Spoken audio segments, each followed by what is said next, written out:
All right. Let's move on to the Reds firing David Bell. With a week left. Did Yeah, he odd stay out? timing. I think he stayed out at a casino till 8 a.m. That's my Yeah. only guess. Well, Uh, like Sean said, it's odd timing. Like they had 5 or 6 games left and you let this guy go. Like, let him just finish off a couple of series and then say goodbye after the season's over. Like, why?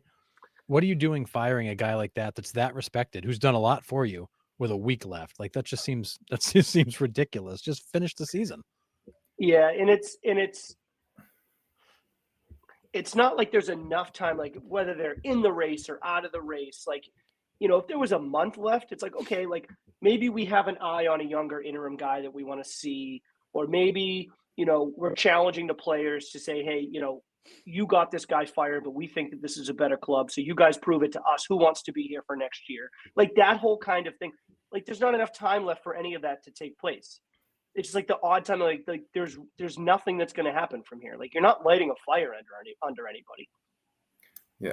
We were kind of You talking know, about that a couple weeks ago with, was it the Grady Sizemore hiring, right? We were like, oh, the timing's a little weird. right? Like, why wouldn't you just Yeah, finish out the season? But like you said, you had 2 or 3, 4 weeks to like figure out yeah. what you That was got. a little over a month left Yeah. when they did that. Yeah.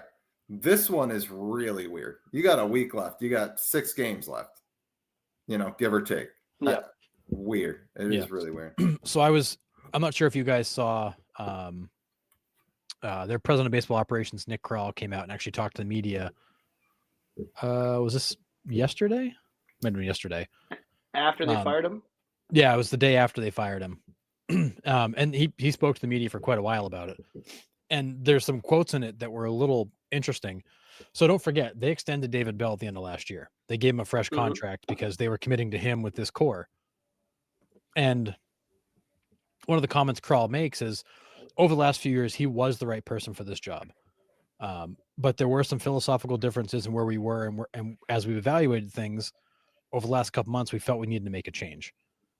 And he kept harking on they need to see the players getting better at this level. So guys like Ellie De La Cruz has come forward, Hunter Green's come forward, Will Benson's had a huge regression. Noel V. Marte got suspended. Matt McLean was hurt. Encarnacion Strand played terribly, so badly they sent him down. The rotation was kind of a mess, and they're going back to, we need somebody that can get these young guys to be better at this level. And maybe they felt that Bell couldn't develop these guys at that level in season, but at the same time, half of them were hurt or suspended in Marte's case. Like, he didn't have the full group. So you're talking about the fact you underperformed and guys aren't coming forward, but you were missing half of your core. So it's like, how do you evaluate that? But ultimately, the Reds feel like there's a difference in the approach or what they think needs to happen. And the decision was made, well, we got to go with somebody else. Even though we just extended Bell, made the commitment that he was that guy, we changed our mind. We got to go in a different direction now. For me, it's interesting. I don't have an issue with any of that, but all of those things are still true a week from now. Right. Right. Like all of those things are still true a week from now.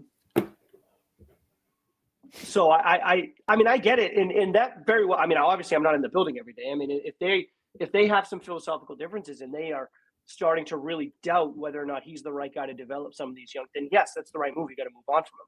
But like,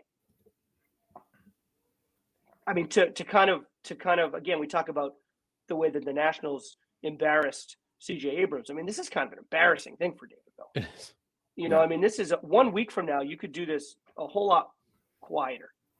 Yeah. You show a guy a little bit more respect.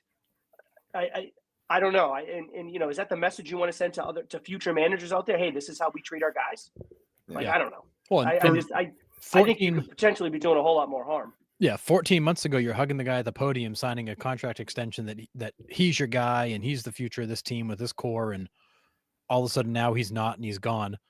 I mean, I get that though. Weird. Like, those things change though. I mean, that's sports. I mean, those things change in professional sports. Like I can't fault them too much. I mean, 14 months ago, they made a commitment that they thought was right. They played essentially an entire Major League Baseball season, and it turns out that, hey, maybe this isn't the right thing. We got to cut our losses and move. Like, that happens. Like, I don't have much of a problem with that, but it's like the timing of this is just really bizarre. Like, I don't know if they'll ever be able to get me kind of on their side with that. Like, For me, like I said, 6 days from now, the exact same thing can happen. Yeah. Nothing changes, and you don't have to embarrass a guy. Yeah. The only thing they said was that they wanted to start the search right away. It didn't make sense to drag it up. But you could start the search without firing him. Just let him know that, hey, we're gonna wrap up the year and let you go quietly. They want to get their search started right away. Because drag it out is crazy, dude. It's 6 days. Yeah. Who are you hiring right now? Like, who are you gonna go out and get as a manager right now? Like, this week. It's a double-edged sword for me, because you built this core knowing that they were crazy, crazy young. Right. I mean, last year we were talking about, they started a game against the Diamondbacks that 8 of the 9 starters were rookies. These guys are going to go and through not like 25-year-old rookies. Like, some of these guys can't buy a beer. Right. I'm like, you are gonna have those growing pains. And you're saying at the end of 22, knowing that these young kids are coming up, that you want David Bell in that seat, right? With these young kids. Look at how often a sophomore slump happens, right? Corbin Carroll's start of the year was terrible. He found it, turned it around. Yes, the back half of the year, they should have found it. They should have started getting better. And maybe that's what the organization saw and was like, okay, we have to move on from him. But to me, like, they knew the core was young and they wanted Bell there for that. And then now all of a sudden we're just like, oh, never mind. With 6 days left.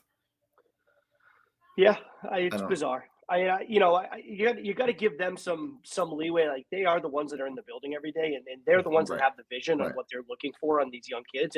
And maybe it's probably like, if you were to get some like truth serum into these guys, it's probably a lot more than just like a sophomore slump or, a bad second half after the All-Star break. Like, they're seeing these guys every day. It might be that now that David Bell got, and I shouldn't say this because I'm not saying this is what happened. I'm just throwing it out there. But maybe it's, hey, once David Bell got his extension, maybe he doesn't ride the guys and push them as much as he did before. Maybe he's much more lackadaisical in the clubhouse. Maybe he's not getting on these guys' cases about, extra work in the tee, extra work in the cage, extra work in the film room. I don't know. But if that's the case, well, then I think they have a legitimate reason for saying, hey, this isn't the direction we want to go in. So I think it's more than just like the statistics of, hey, these young guys aren't improving at the level we want. It's more than just the numbers on the field. I think it's probably a lot more to do with, what are these guys doing off the field?